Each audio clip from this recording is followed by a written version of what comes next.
Bien, miren esto. Quiero ver si lo pueden tomar. Hoy es el día del Parkinson, de concientización. Estaba con nosotros Federico Micheli, que es neurólogo, es profesor de la UBA de neurología, muy prestigioso, tiene un centro también de Parkinson y de trastornos del movimiento. Bienvenido. Muchísimas gracias.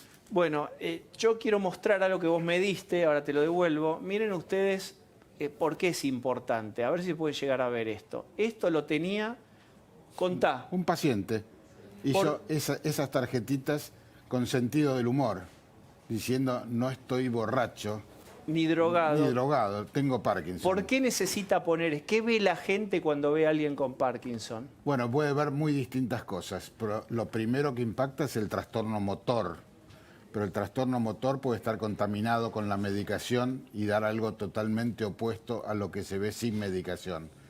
Lo típico es temblor, que no todos tienen, rigidez, lentitud en los movimientos y trastornos de los reflejos posturales o de la estabilidad. Eso es lo típico de lo motor. No es lo que más impacta en la calidad de vida. Lo que más impacta en la calidad de vida son los trastornos no motores. Con esos no se hace el diagnóstico, pero el trastorno no motor que más impacta en la calidad de vida es la depresión. Si nosotros estamos en silla de ruedas, si nosotros no podemos caminar, si nosotros somos pobres, pero estamos contentos, tenemos buena calidad de vida. Si tenemos todo, tenemos un Rolls Royce, tenemos una casa espectacular, tenemos todo espectacular, y estamos tristes, tenemos mala calidad de vida. Y eso tenemos que asumirlo los médicos cuando tratamos a nuestros pacientes. Y entonces lo primero, contemplar el aspecto anímico que suele estar comprometido en los pacientes con Parkinson y que no es dependiente de la discapacidad motora. A veces precede en años a la discapacidad motora. Bien, el doctor Micheli estuvo hoy, para que ustedes vean lo importante del tema, en el Senado exponiendo, concientizando, trabajando con los estigmas que produce. Digamos, podemos hacer como un picadito muy breve. En tiempos televisivos, ¿podés decir qué es el Parkinson? ¿Y de dónde viene? ¿Y si hay conductas para evitarlo? Te lo pongo en dos palabras. Sí. No sé. En realidad no sabemos si es una enfermedad o son muchas enfermedades, porque tienen síntomas muy distintos de uno a otro, empiezan en distintas edades, tienen distintas formas de evolución, así que en general se piensa que no es una enfermedad, sino que son muchas, pero que tienen cosas en común.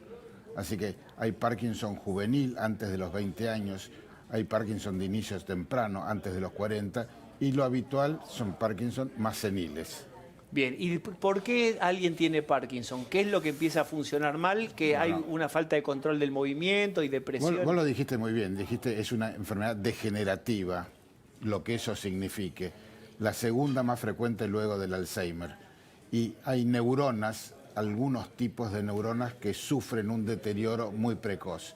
Son neuronas que están en el centro del tronco del encéfalo, y son las que llevan especialmente dopamina, pero también otras que llevan serotonina. Las que llevan dopamina son las responsables, por ponerlo groseramente, del trastorno motor, y las que llevan serotonina del estado de ánimo. Breve, y le paso la pelota a ellos, pero ¿hay algo conductual que uno, si lo hace, favorece la aparición como con muchos carbohidratos, muchas grasas, alcohol, drogas, todo eso? Hay muchas especulaciones sobre eso, pero la respuesta es no. No sabemos que se pueda prevenir de alguna forma, aunque sabemos que hay algunas sustancias, el mate, el té, el café, que pueden ser ligeramente neuroprotectoras, pero no es esa la cuestión. Estábamos hablando antes con el doctor, los números que hay del Parkinson, que son impresionantes. 7 millones en todo el mundo y casi 100.000 casos en la Argentina, con una proyección a que se duplique. Mi pregunta es, ¿estamos preparados para diagnosticar a tiempo en la Argentina? Y también el paciente que es diagnosticado, ¿consigue fácilmente el acceso a la medicación que se puede dar? Eso es un punto buenísimo. Primero, el diagnóstico es clínico. No hay prácticamente estudios complementarios para certificar el diagnóstico. Pueden ayudar, pero el tratamiento hasta ahora es sintomático. Así que depende cuánto molesta el paciente, se debe usar o no los tratamientos que tenemos, que son farmacológicos o tardíamente quirúrgicos. Así que hay algún margen de error cuando diagnosticamos Parkinson de novo. Y se ha visto que algunos casos que fueron diagnosticados con los criterios diagnósticos precisos, después de unos años se vio que no eran Parkinson, son los que llamamos parkinsonismos. Bien. ¿Qué diferencia es, doctor? Usted parkinsonismo porque pues, son síntomas parecidos al Parkinson, Sí. pero no es Parkinson. No es Parkinson, responden distinto a la medicación, tienen distintas connotaciones. Hay ¿Y es una serie- degenerativo como el Parkinson? O es Hay algunos degenerativos, hay algunos que no. Por ejemplo, hay parkinsonismos farmacológicos. Hay ciertas sustancias que usan los psiquiatras que pueden provocar cuadros parkinsonianos. Y algunos otros antieméticos, etcétera, que pueden provocar cuadros parkinsonianos. Lo difícil es cuando eso desenmascara un cuadro parkinsoniano, que es enfermedad de Parkinson. Es decir, que tiene las dos cosas. Un Parkinson subclínico agravado por la medicación. Bien, Pablo, y después quiero meterme porque todo el mundo, viste, cuando uno habla de un tema de medicina, todo el mundo en la casa se imagina si él lo tiene o si alguien del entorno lo tiene, y quién no tiene un temblorcito, y será eso, ¿es eso? ¿Voy a tener Parkinson? Estoy iniciando un... Ya lo contestamos, dale. La edad avanzada puede ser una causa, ¿y por qué sería? No, es un factor de riesgo. Ajá. ¿Y que hay algún tipo de porcentaje sobre edad, digamos, que Sí, cómo crece? Sí, los Parkinson juveniles son mucho menos frecuentes que los Parkinson habituales. Que, ¿A partir de qué edad se pueden acentuar, digamos? cuanto más se da, más chance de tener un cuadro parkinsoniano. Y Cuanto no por más tener viejos- ningún antecedente en particular. Sí, el antecedente en particular sería, hay muchos que están genéticamente determinados. Familias que tienen varios afectados, esos tienen más chance de tener Parkinson que alguien que no tuvo nadie en la familia. Bien, y vamos a la cadena de hipocondría, que la gente, digamos, hay una cultura hipocondríaca que nos atraviesa y que está pendiente de este momento, que es, ¿y si yo tengo, y si yo, cómo me doy cuenta y me quiero diagnosticar? Si tengo temblorcito, ¿eso necesariamente es que tengo o tendré Parkinson? ¿Cómo me doy cuenta si yo quiero acelerar el diagnóstico? Hablale a los hipocondríacos del mundo. A los hipocondríacos del mundo, el temblor más frecuente es el temblor esencial, que es otra cosa que no tiene nada que ver con el Parkinson. El Parkinson tiene un temblor que generalmente es de reposo. Hacelo. Así. Si la cámara lo puede tomar. Saquen los tweets, por favor. Espérate que tiene una pequeña logística televisiva. Ahí está. Hacelo, te está viendo tu ver. mano, dale. ¿Qué es ese temblor? Ese es un temblor de reposo. Este es un temblor postural. Este es un temblor de acción. Decime con cuál me quedo tranquilo y con cuál tengo que ir a consultar. De hacerlo de vuelta. Vos quédate tranquilo con todos. Bien. Hacé de vuelta. ¿Cuál es el...? Este es el de reposo. ¿Qué pasa con ese el de reposo? Ese es más típico del Parkinson. El temblor esencial eventualmente puede dar temblor de reposo, pero es más bien excepcional. Escuchá, tomo café. Ese es un temblor postural. Porque No es una- Parkinson. Puede ser Parkinson, pero es típicamente temblor esencial. ¿Qué es Bien. temblor esencial? Es, Perdón. es un diagnóstico, se llama temblor esencial benigno. Y eso no es Parkinson, porque no tiene toda la otra serie de elementos clínicos que tiene el Parkinson. ¿Y qué puede ser? ¿Por nervio, No, por no, frío, no, por no, estrés? es orgánico, Ah, sí, es orgánico. Y es En general patológico, no digamos. toma los miembros inferiores, puede tomar el mentón, temblor mentoniano, eso le ponemos un poquito de toxina botulínica y listo.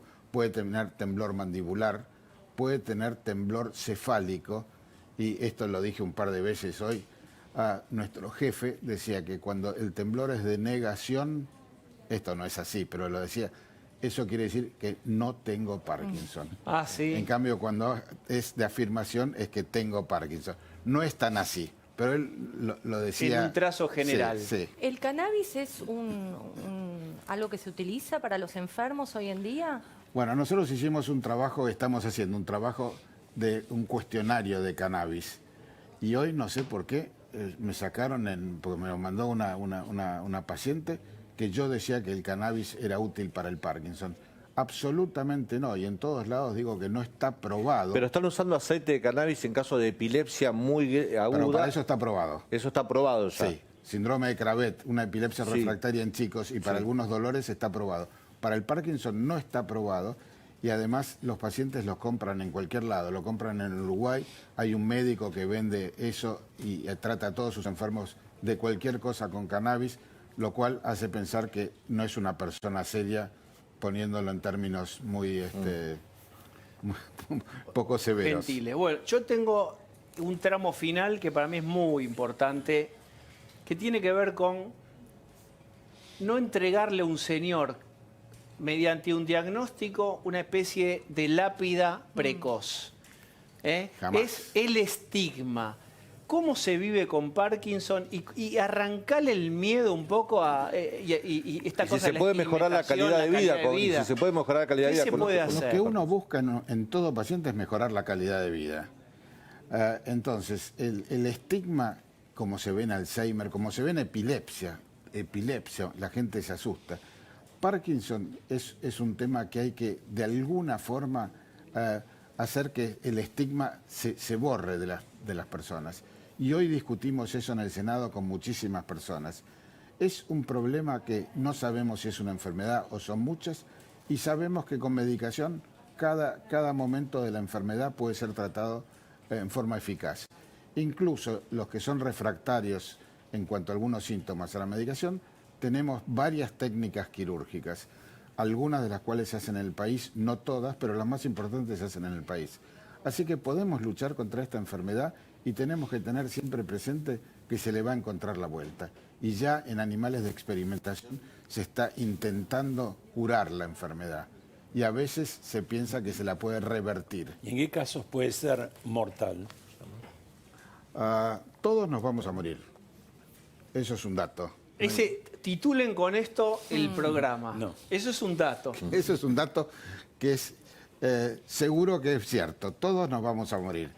En el Parkinson, bueno, ¿qué cosas pueden pasar? Bueno, que el paciente se caiga y entonces se golpee la cabeza y se muera, o que tenga problemas de glutorios y no se tomen los recaudos de fraccionar bien la medicación y alimentarse de a poco, y que eso tenga una infección pulmonar. Pero en realidad, si uno hace todas las diligencias, no tendría por qué. Bien. Si alguien tiene temblores, ¿dónde tiene que ir dentro del hospital?